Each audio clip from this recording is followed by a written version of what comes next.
Estamos aqui no Núcleo Industrial do Cabral, em Paracambi, o qual é parte importantíssima do nosso município e que em breve passará por grandes melhorias, propiciando maior geração de emprego e renda associado à sustentabilidade ambiental.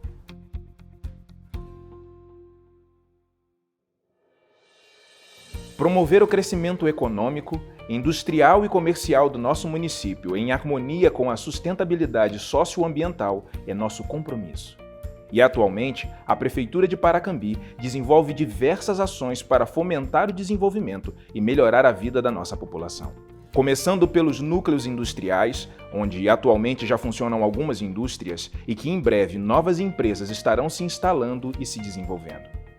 A administração do município tem o compromisso de alavancar o crescimento da indústria local e, por isso, cria políticas de incentivo fiscal e de apoio ao empresário a fim de atrair novos investidores para a nossa cidade. Pois sabemos que isso é sinônimo de geração de empregos e oportunidades de negócios. Preocupada também com a preservação ambiental, a Prefeitura de Paracambi firma um compromisso junto ao Instituto Estadual do Ambiente, o INEA, para atender todas as exigências legais, visando proteger a nossa fauna e nossa flora, garantindo assim uma perfeita integração entre o progresso da nossa cidade e a sustentabilidade. Mas não é só através de indústrias que gira a economia de uma cidade, e por isso damos atenção especial aos pequenos comerciantes e prestadores de serviço do nosso município. Através da nossa Sala do Empreendedor, que é um espaço dedicado a apoiar nossos microempreendedores individuais, que estão começando nessa longa jornada e que têm um sonho de crescer e se desenvolver, trabalhando, produzindo ou prestando serviços de forma legalizada. Nosso município também conta com a Junta Comercial, que tem como principal função armazenar, organizar e realizar registros de empresas para que possam exercer as suas atividades com tranquilidade, sempre atendendo à legislação. Além disso, esse órgão também fica responsável pela abertura de empresas. Finalmente, podemos afirmar que Paracambi é uma cidade que tem orgulho do seu passado, trabalha duro no presente e tem especial visão de futuro, tendo trabalho e paz, o verde das matas e lutando sem medo por algo melhor. O tema de hoje é legislação tributária, com o Dr. Igor Machado de Melo Faia, procurador municipal de Paracambi, presidente da Federação dos Procuradores Municipais do Estado do Rio de Janeiro. Bom dia, meu nome é Igor Faia, eu sou procurador municipal em Paracambi e presidente da FEPROMERG, Federação dos Procuradores Municipais do Estado do Rio de Janeiro. Eu vim a convite do vice-prefeito do município de Paracambi, em apoio do SEBRAE, participar da Semana Mundial do Empreendedorismo. A minha palestra é a respeito da legislação tributária.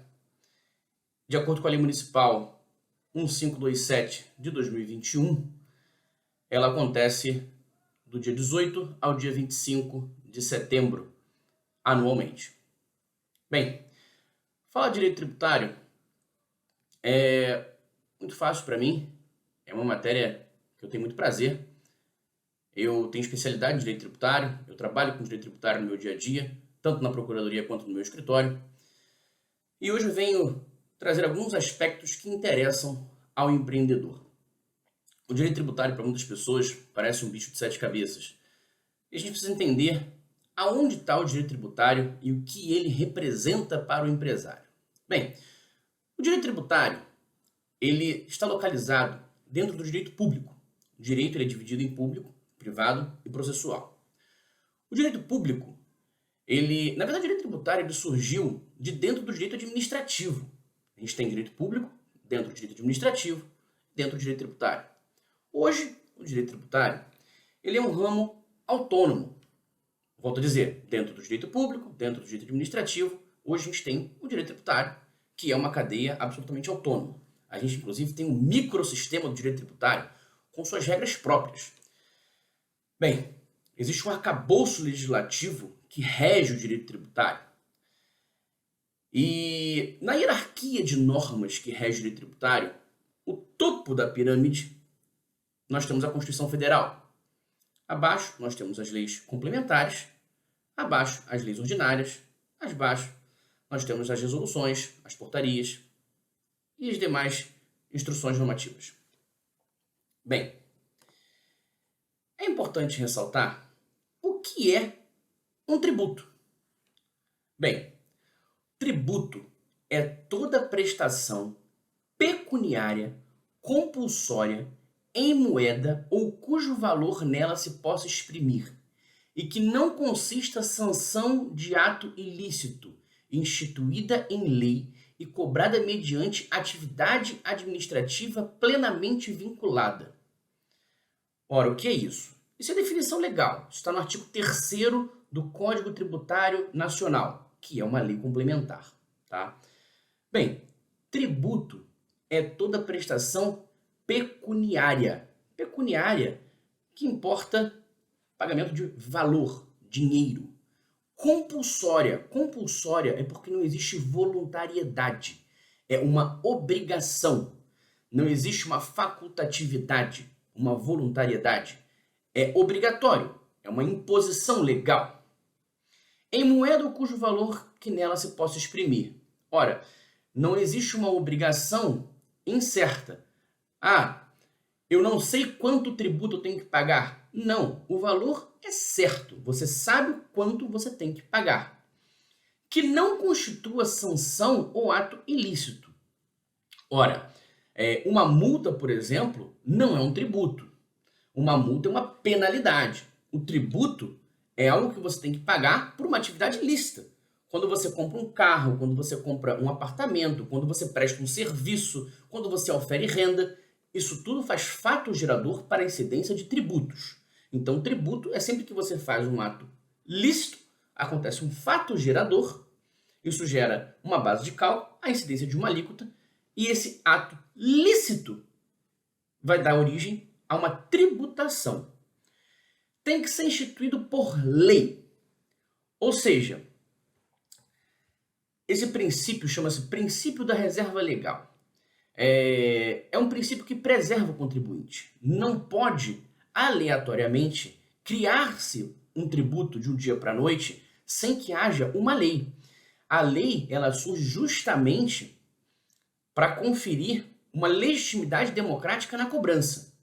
O Congresso Nacional, ou a Assembleia Legislativa, ou a Câmara dos Vereadores tem que aprovar uma legislação para se cobrar um tributo.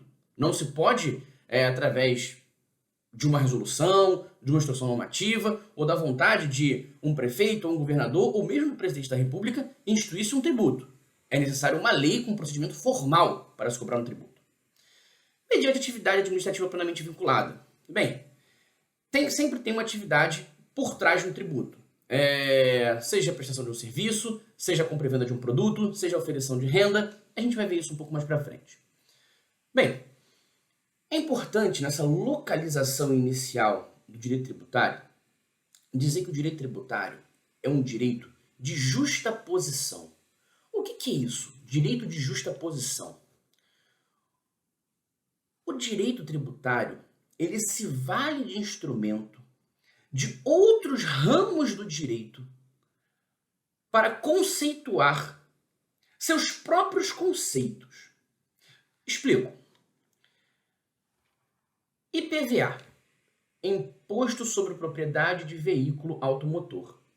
Ora, se você tem uma bicicleta, incide IPVA? Não. Por quê? A bicicleta não é motorizada.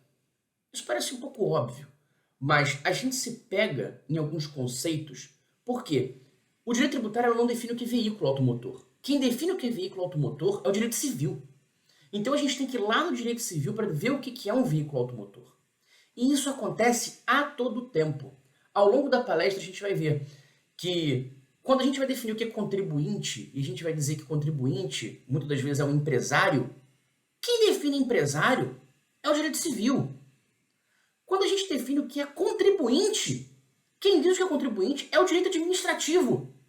Então o direito tributário ele está a todo tempo dialogando com outras espécies, com outros ramos do direito, porque ele é um direito de justa posição. Ele se vale da nomenclatura de outros ramos do direito. Ele se insere, ele se acopla em outros ramos do direito para poder existir. Isso é muito importante ter essa visão, porque muitas das vezes a gente vai conseguir tirar as dúvidas que incidem sobre o direito tributário se baseando na definição de outros direitos. Eu vou dar um último exemplo para a gente finalizar. Um IPTU. Quando se paga o IPTU? O locador paga IPTU? O proprietário paga IPTU? E se tem uma locação esporádica de temporada? A gente tem que ver. IPTU é Imposto sobre Propriedade Territorial Urbana. Mas se for uma fazenda, se for rural? Todas essas definições estão no direito civil, no direito administrativo, no direito agrário, no direito urbanístico.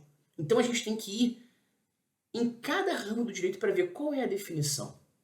Quando tem a transferência de propriedade, a transmissão ocorre na tradição, na entrega de chaves. E quem diz isso? É o direito civil. Bem, eu fiz todo esse contexto porque a gente diversas vezes vai ter que ir a outros ramos do direito. Eu digo que o tributarista, ele tem que entender de direito tributário, óbvio, mas ele tem que entender de todos os ramos do direito para poder saber aplicar bem o direito tributário. Porque não é incomum ele ter que ir a outras matérias para se recorrer a essas nomenclaturas para saber, será que incide um imposto? Será que incide uma taxa?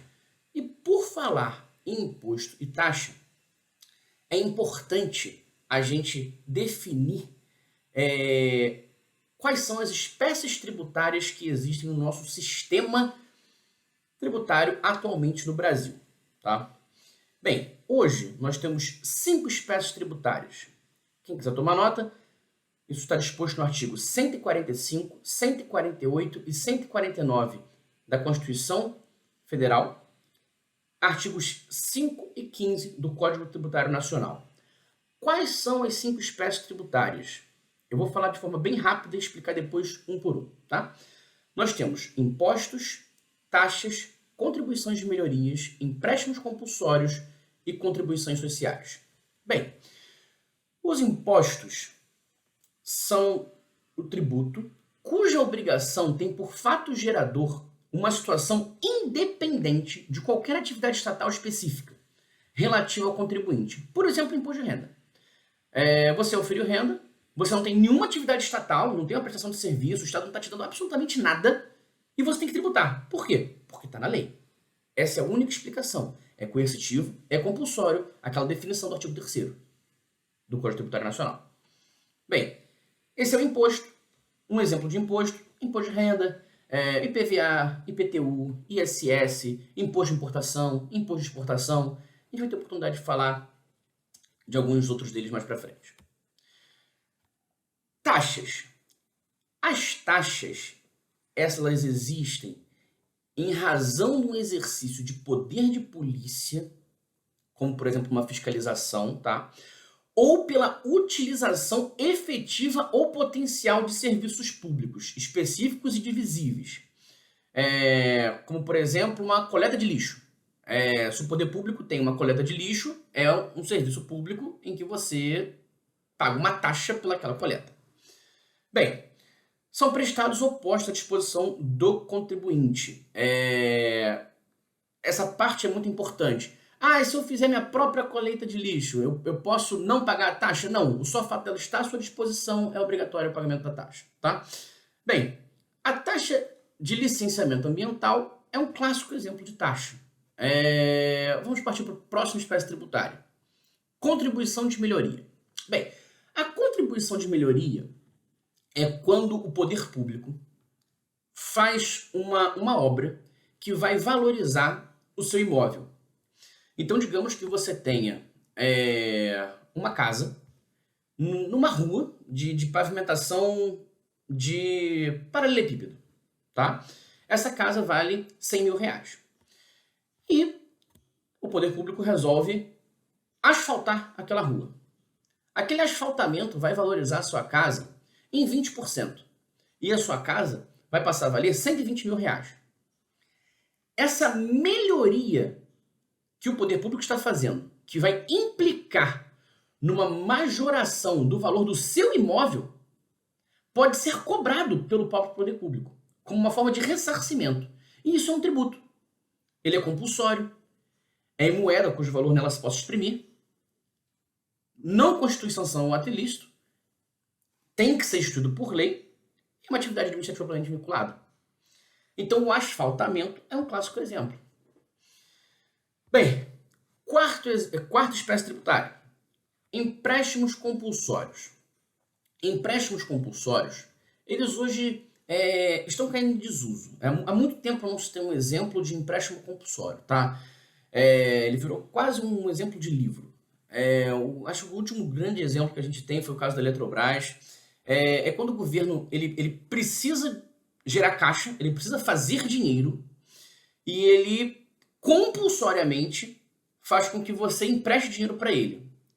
Como, por exemplo, ele faz uma cobrança extraordinária, chamada empréstimo compulsório, na sua conta de luz, por exemplo, na sua conta de telefone ou na sua conta de gás. Digamos que 10%, esse é um exemplo, tá? A alíquota é um exemplo. 10% da sua conta de luz do mês de outubro de 2021 vai ser um empréstimo que você vai fazer para o governo. Então, se você pagava R$100 de conta de luz, você vai pagar 110 e esses R$10 você está emprestando para o governo. Depois, ele vai te devolver. Isso tem que ser regulamentado por lei, quando ele vai te devolver, qual vai ser a correção monetária, qual vai ser os juros que vai ser incidido. Agora, isso é um exemplo de empréstimo compulsório. Essa espécie tributária talvez seja mais incomum, mas ela existe e faz parte da nossa pentapartição de espécies tributárias, conforme o nosso sistema constitucional de espécies tributárias, tá? Nossa quinta espécie tributária chama-se contribuições sociais.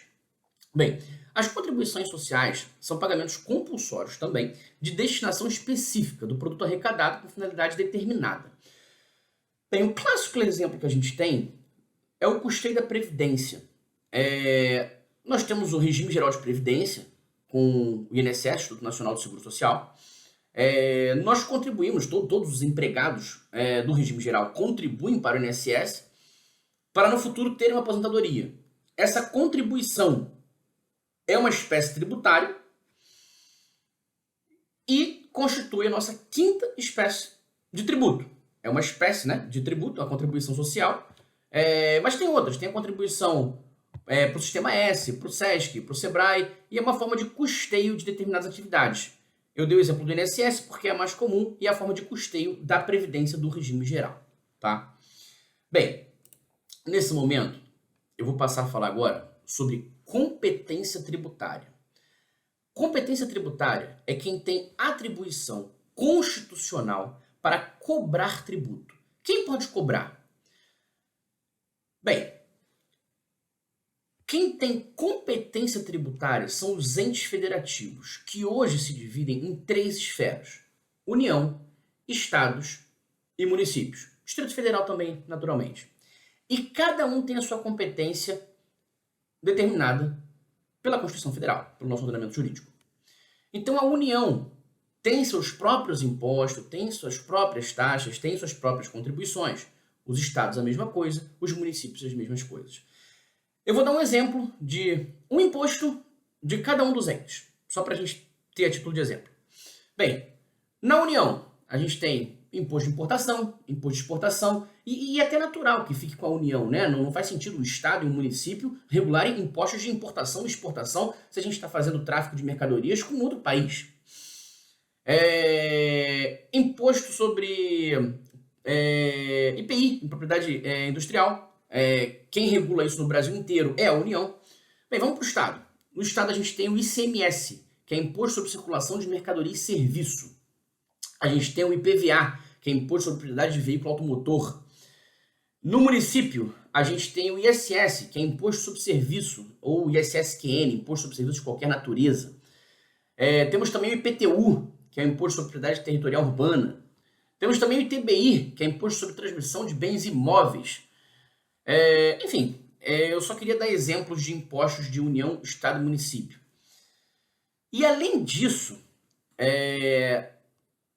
nós temos que ter noção das espécies tributárias, das competências tributárias, e o empresário tem que saber quais são os tipos de pessoa jurídica que ele pode formar. Vai guardando todas essas informações, porque lá na frente a gente vai saber como incide o tributo, quanto cobra, por que cobra, e essa é uma informação importante. Qual tipo de pessoa jurídica eu devo formar? Quem define tipo de pessoa jurídica, e aí volta questão que eu falei, o direito tributário é um direito de justa posição. A gente vai ter que ir lá no Código Civil, quem quiser anotar, Lei 10.406 de 2002, artigo 44, dispõe das espécies de pessoas jurídicas de direito privado. Nós temos 1. As associações, 2. As sociedades, 3. As fundações, 4. As organizações religiosas, 5. Os partidos políticos, 6. As empresas individuais de responsabilidades limitadas. Tem um que não está aqui, que são as sociedades anônimas. Tem o 2 ali que são sociedades, mas enfim, tem uma lei própria, que são as leis das SAs. Depois, se for o caso, a gente aprofunda. Mas o empresário, quando ele vai abrir uma empresa, ele se pergunta, olha, qual é o modelo de empresa, qual pessoa jurídica que eu vou criar? Em regra, são sociedades, tá? Dentro das sociedades a gente tem sociedade anônima, limitada, comandita simples, comandita por ações. E existia a sociedade individual de responsabilidade limitada, que era a Ireli e hoje é a empresa individual de responsabilidade limitada. Bem, hoje o empresário ele pode abrir uma empresa em sociedade com outras pessoas e ele pode abrir uma empresa sozinho. Você não precisa hoje de um grupo para abrir pessoas. Com isso, fica mais fácil. Antigamente você precisava de um amigo, ou de um parente, ou de um sócio para você abrir uma empresa. Hoje você já pode abrir de forma autônoma uma empresa, uma ficção jurídica. O que é uma empresa? É justamente uma ficção jurídica, é uma empresa, é uma pessoa jurídica que tem uma personalidade jurídica própria, cujo patrimônio não se confunde com o seu. Esse ponto é muito importante. Não se pode confundir o patrimônio da pessoa física com a pessoa jurídica. Então, você tem seu patrimônio próprio, sua casa, sua renda, seu carro, e a pessoa jurídica também tem seu patrimônio próprio. Você tem tributações diferentes, você tem incentivos diferentes. E aqui é muito interessante porque, a depender do modelo de pessoa jurídica que você escolhe abrir, a depender do tipo de sociedade que você escolhe abrir, você tem modelos de tributação que você pode escolher e você tem incentivos fiscais.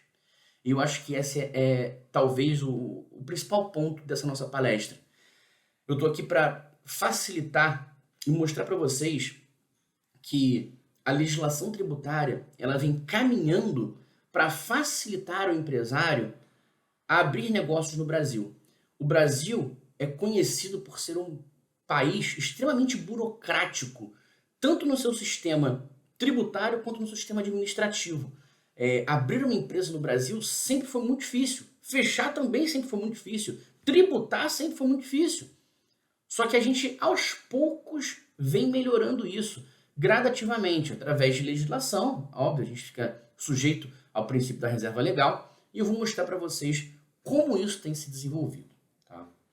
Bem, atualmente, a gente tem 3 modelos de tributação. Por lucro real, por lucro presumido e o modelo do Simples Nacional. Eu vou falar de forma bem breve e vou focar no Simples Nacional, que vai ser o foco dessa nossa palestra. O modelo do lucro real, você basicamente contabiliza todo o seu lucro, todo o seu prejuízo, deduz um do outro e tributa todos os tributos individualmente em cima do seu lucro. O lucro presumido, você tem alíquotas pré-fixadas para incidência de cada um dos tributos. E o Simples Nacional é um sistema simplificado instituído pela Lei Complementar 123 de 2006 para facilitar o microempresário, o empresário de pequeno porte e o MEI, microempreendedor individual. E eu vou passar a tratar agora dessa Lei Complementar 123 de 2006, que institui o Estatuto Nacional da Microempresa e da Empresa de Pequeno Porte. Bem, para você se classificar como um microempreendedor individual, você tem que ter receita bruta igual ou inferior a R$ 81 mil no ano. Para se classificar como uma ME, uma receita bruta igual ou inferior a R$ 360 mil no ano.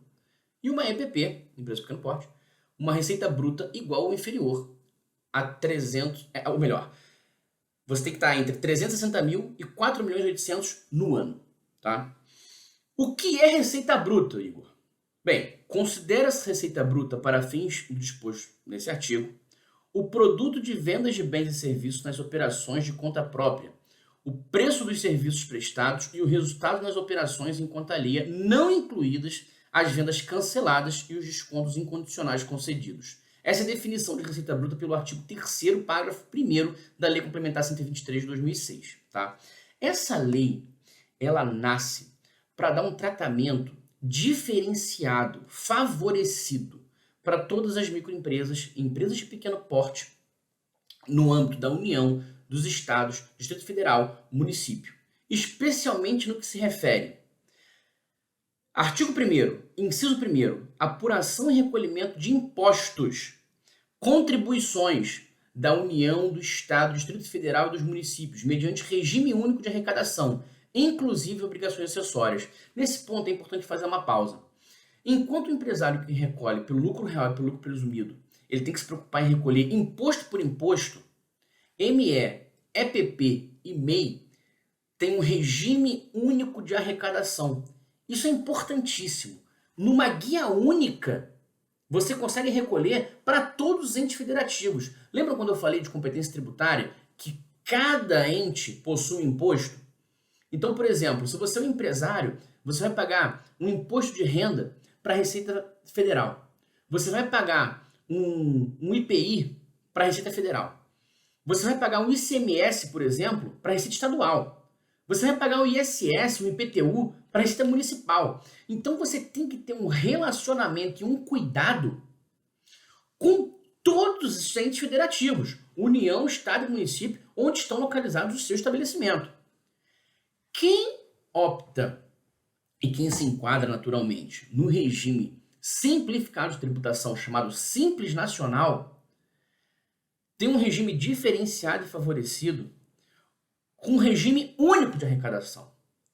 Existe um convênio entre União, Estados e municípios, todos do país, e que você, emitindo uma guia única, você recolhe ali todos os seus impostos, todos. Além disso, as alíquotas são diferenciadas.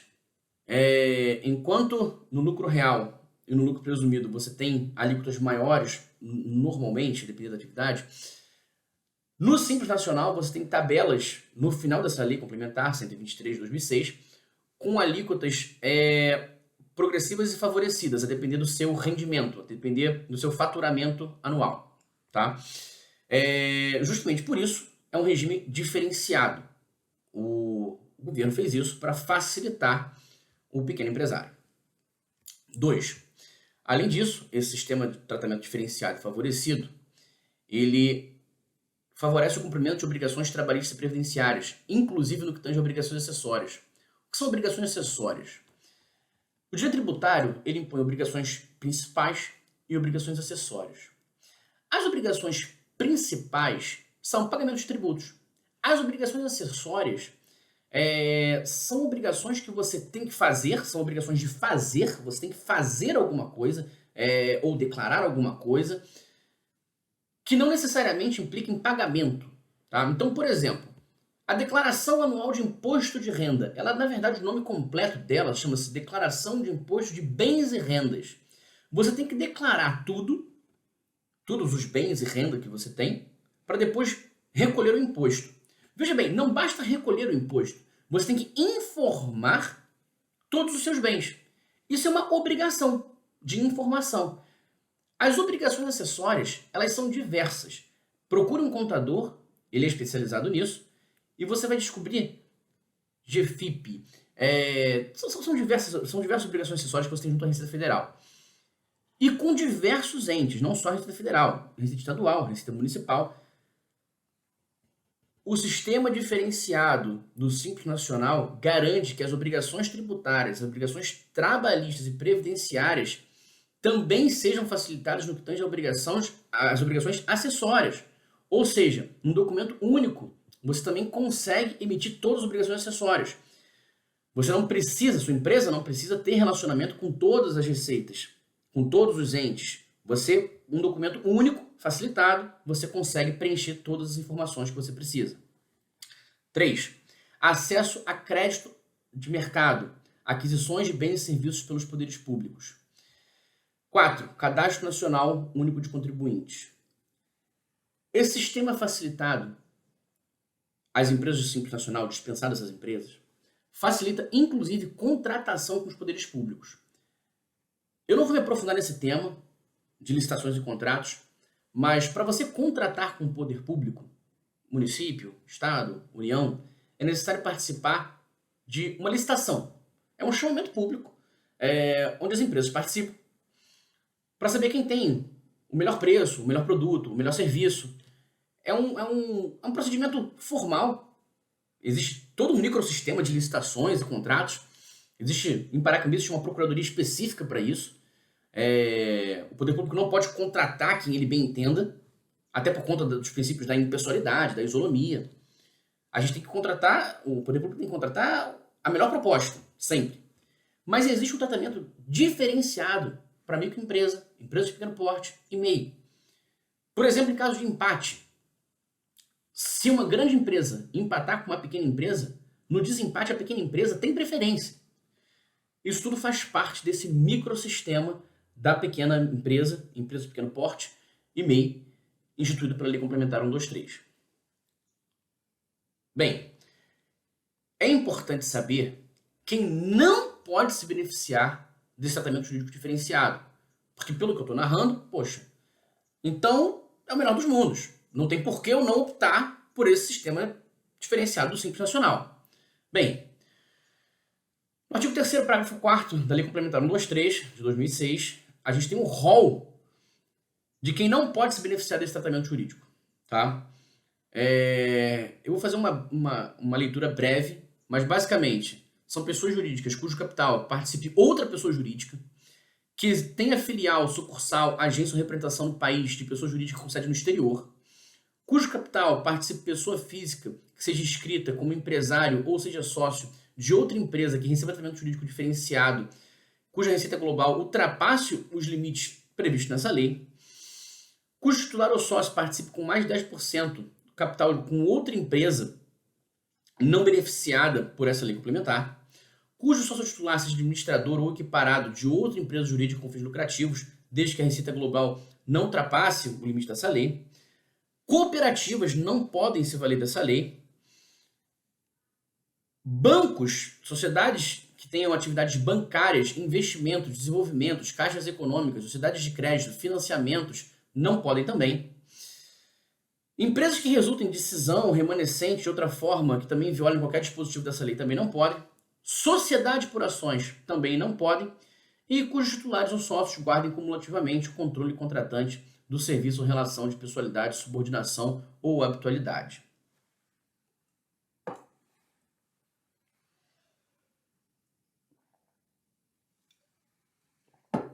Bem, no final dessa Lei Complementar 123, nós temos os anexos dividindo as atividades. Nós temos anexos 1, 2, 3, 4, 5. Ali mostram as atividades, as alíquotas de enquadramento e o percentual que deve ser recolhido na guia única de impostos, vamos chamar de tributos, a ser recolhido por cada atividade. Isso se aplica tanto para o microempresário quanto para o empresário de pequeno porte. Tá? Para o MEI, o microempreendedor individual, o artigo 18A da Lei Complementar 123 de 2006 faculta o recolhimento por alíquotas fixas. Lembrando, o MEI tem que ter receita bruta anual igual ou inferior a R$81 mil. E as alíquotas fixas, isso foi regulamentado pela Lei Complementar 155 de 2016. Tá?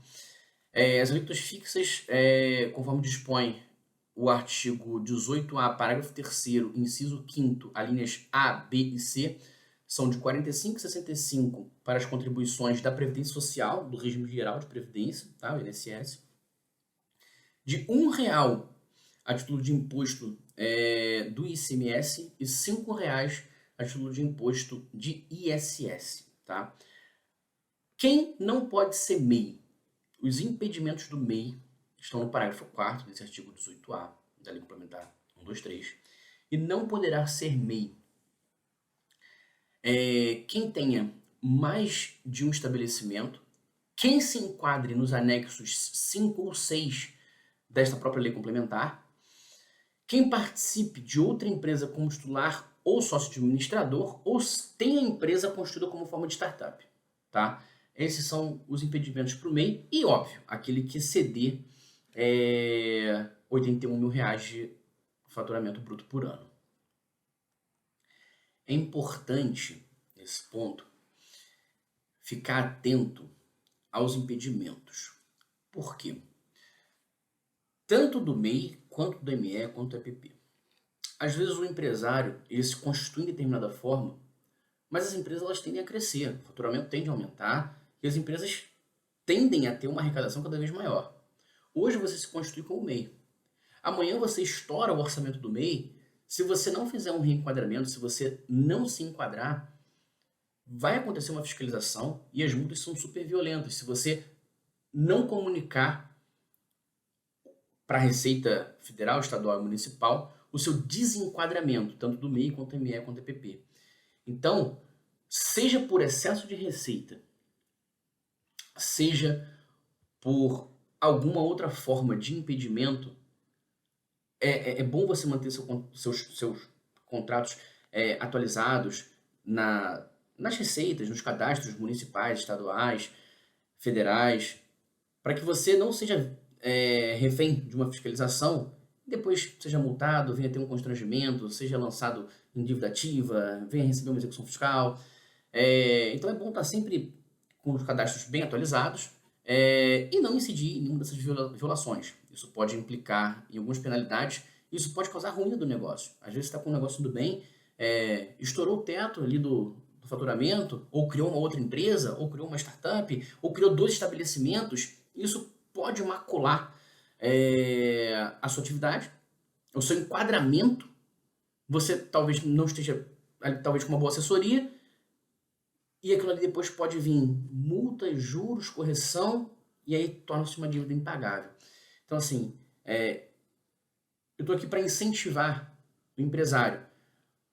Ande correto, porque a lei te dá incentivos, a lei permite com que você tenha vários benefícios fiscais. Agora, se eventualmente você sair do enquadramento, é bom que você regularize, porque senão a fiscalização também é forte, as multas são grandes e isso pode ser a ruína do seu negócio. Então é bom também andar sempre na lei, porque a lei também é bem severa. E para isso é bom você sempre ter uma boa assessoria de um advogado, de um contador, para que você não corra o risco de ser surpreendido com uma fiscalização, uma cobrança de dívida ativa, uma execução fiscal. Bem, agora eu vou passar pelos últimos 2 pontos, que eu vou passar pela legislação municipal de Paracambi e vou falar sobre uma novidade legislativa super recente para a gente poder finalizar essa palestra. Bem, em Paracambi, nós temos o Código Tributário Municipal, que é a Lei 196 de 90, que ela vem sendo atualizada com frequência, né? E recentemente, a Lei 1262 de 2017, ela veio trazer tratamentos facilitados, inclusive com dispensas de pagamento ao microempreendedor individual. É mais uma forma do legislador, do poder público, incentivando o empreendedorismo. Eu vou tomar a liberdade de ler aqui o artigo 120C e o 121, parágrafo 5º do nosso Código Tributário Municipal em Paracambi. O 120C dispõe que a taxa para concessão dos alvarás não será devida em caso de licenciamento para o microempreendedor individual. Ou seja, existe dispensa de pagamento de uma taxa. Ou seja, existe um tributo que quem tem o MEI não precisa pagar. O 121 também dispensa da taxa de fiscalização de funcionamento de estabelecimento, em caso de atividade exercida pelo microempreendedor individual. Aliás, o artigo 186, espero que ninguém precise se valer dele, dispõe sobre o parcelamento de dívidas com o poder público. Ora, existe pagamento de impostos, de taxas, de todos os tributos, como a gente teve nessa conversa. Digamos que o empresário não conseguiu honrar com seus tributos, sofreu uma fiscalização, teve o lançamento tributário, foi inscrito em dívida ativa, está sofrendo uma execução fiscal. Ele pretende fazer um parcelamento da dívida dele. Até no momento de dívida, o devedor, que é um microempresário, ele tem formas de parcelamento mais facilitada do que um grande empresário.